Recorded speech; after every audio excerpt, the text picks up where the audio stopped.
Afternoon, sir. So today in your speech you said that when you had called upon a person from India for their 50th Independence Day celebration of India. Indian ambassador. Yeah, Indian ambassador. Okay, you said unfortunately he did not speak in English and No, he did not speak in Hindi. Hindi. And the first thing he said was, "I'm sorry that I cannot speak in Hindi." Sir, my opinion, or rather I could say what I have seen is in India from the childhood, from your school days, there are rules that you will be fined if you don't speak in English in your college or if you don't speak English in your school. So over here in India, from the beginning, from the grassroots level, we have been taught. Today we have kindergartens where students are not taught, or the children are not taught A, or your regional language, but it is ABCD. It's Jack and Jill and it's your Baba Black Sheep, the various English rhymes which is being taught. So we as young educators, since you have come to an educational institution and you're giving us a speech, what do you think that what is a major step which we can take, at least from the education point of view, that we can bring this importance of Indian culture and values? Yeah. So I think that you've hit a very important point, that loss of language means loss of culture, loss of identity, loss of itihas and thinking, loss of your stories, loss of continuity with the land and with the soil, because you read stories from another culture which have to do with their climate. For instance, in the English speaking world, a nice day is sunny, bad weather is cloudy and rainy. Now that comes from England because it hardly ever is sunny. Generally it's cloudy and rainy, drowsy, dull. So when it's sunny, it's a beautiful day, correct? Of course, the British used to say the sun never sets on the British Empire because they had the presence of empire throughout the globe. So wherever the sun was, there was always British Empire was there. So sun never sets on the British Empire. But since they lost all that empire, you can say now the sun hardly ever rises over the British Empire. Now, this has entered the English language, so all these great Indian writers writing a nice days when it's sunny. But for tropical hot weather, rain is a beautiful thing. Why is rain a bad day? I don't understand. Rain is a beautiful thing. Nature taking a bath, peacocks dance, animals are happy. Rain is an important function of nature to keep the eco-balance. There's nothing about bad weather, rain coming. I just don't understand that. So this is an example of, you internalize stories, and you also, then what you like, what your preferences are also changes accordingly. And so you become alienated from your land even, from your geography even, the kind of animals we have, the kind of seasons we have, you see. So instead of a harvest season because of certain weather, and this is also localized, like in Punjab it's different and in some coastal area it's different, that's how it should be. Our country never tried to make one uniform homogeneity of everyone. We never tried to do that. It's a very unique thing. Never try to say that my way is going to be your way and my way is the only way. And I write in this book the philosophical origin of exclusivity in the West and the philosophical origin of diversity in India. I've explained with very great detail, whole chapter on this issue. And I also got a chapter called Order and Chaos, that the West has a fixation for order, very big fear of chaos, disorganized. They call it disorganized, anarchy, chaos, whereas Indians are more comfortable. And I first found this when I was in software in the 70s in US. Before software export became popular, I was one of the first project managers in the software industry in the US with Indian software people. And that's a big story someday I might write about. So I had Indian people, and they were Western people, and we're doing software. So, one Westerner would come to the thermostat and move it 2 degrees more, and then the other guy would come and bring it back. Then they go to the boss and who's right, what should be the policy. And the Indians would look at it and say, what is the problem? Why is it? Because they're more elastic about what is acceptable. Or something would, as predicted and expected, not happen, the Indians would be able to improvise. Indian would be able to just open their stuff and eat this, that, we'll do it differently today.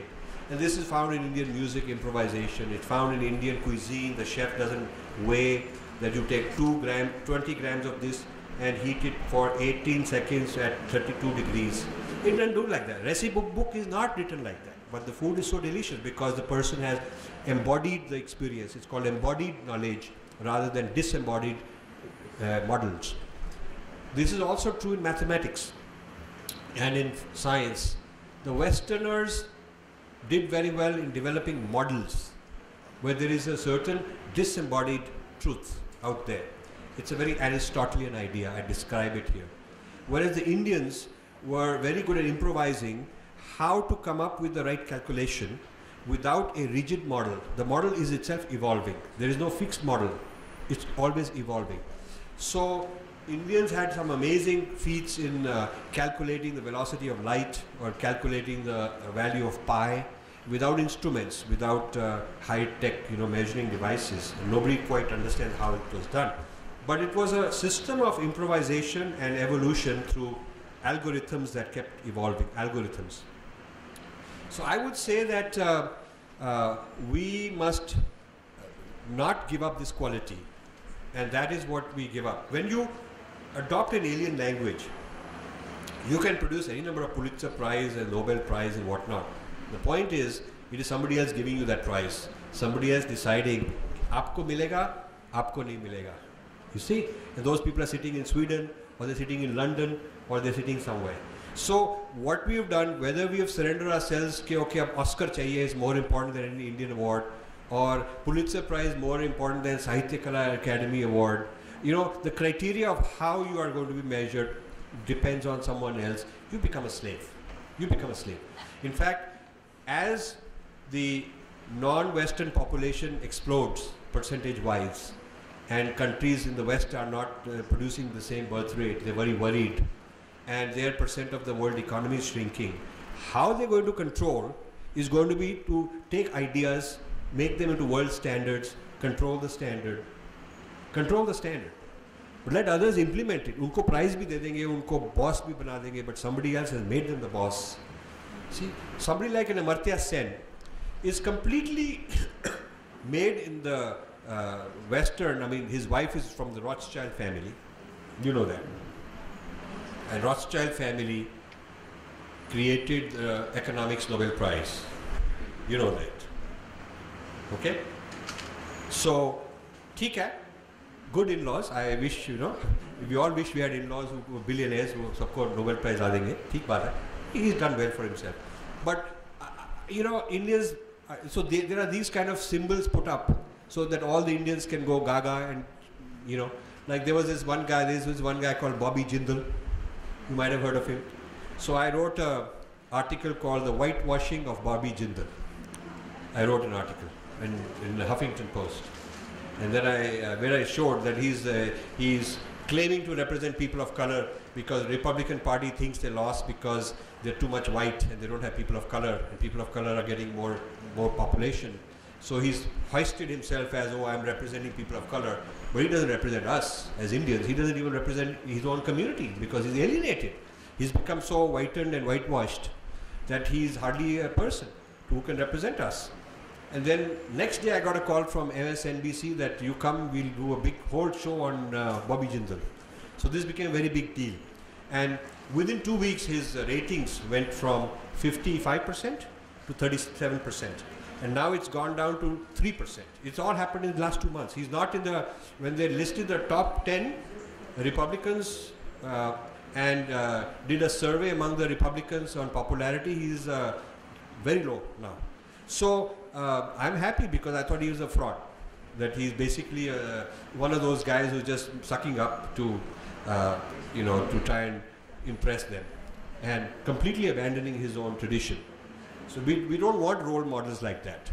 India should control the awards. There's a initiative called Dharma Index for stock market. Did you know that? You're a stock market guy. I'll tell you about it. Dow Jones, which is owned by Murdoch, started some decade ago that, you know, we will have, they have a Islamic index of shares with companies that comply with Islamic law, because Islamic law says there are certain things you can't do and certain things you should do. And so when an Islamic pension fund wants to invest, the Dow Jones index is a safe place to invest because they've already checked out. So then they thought that is working, so we'll also have a Dharma index. So they created a Dharma index. It's run out of London. And they've come up with a criteria of compliance with Dharma in the corporate sector. Okay? And they're going to rate them, produce the ratings of Dharma index. And so if Mahindra want to be in their good books, then they'll be rated and people can invest, otherwise they'll be considered not part of Dharma index. Reliance wants to be in. So Dow Jones is going to decide which company and by what criteria has got Dharma. This is amazing, amazing. And so I was very upset at it. I came here and talked to all the gurus who had signed up because they're very smart. They went around giving these guys importance. And our people are sucked up for that. Right? So many of these guys had signed up, our gurus, to add credibility to this Dharma index. They did not know what the heck is going on. None of them read the prospectus. None of them knew the game. None of them knew the game. So what you are doing is giving control to someone else to even evaluate what constitutes Dharma. And their criteria were very different, very different. I mean, I raised a lot of issues. I said, you know, is vegetarianism a criteria? So will you remove all the meat people? How about those who are doing pharmaceutical R&D on animals with cruelty? So yes, no. Who gets to decide? How do you decide? I raised a lot of issues with them. And so, you know, then it became a little controversial. I wrote a lot about it. So they kind of cooled down this Dharma index business. But the business of awards, standards, criteria, prestigious journals, prestigious conferences, prestigious degree, kahan se milegi aapko? This kind of a thing as sort of part of the brand building of, you know, people, personalities and ideas. The West is very good at it. And our people are just gone behind. This is a very good question to ask.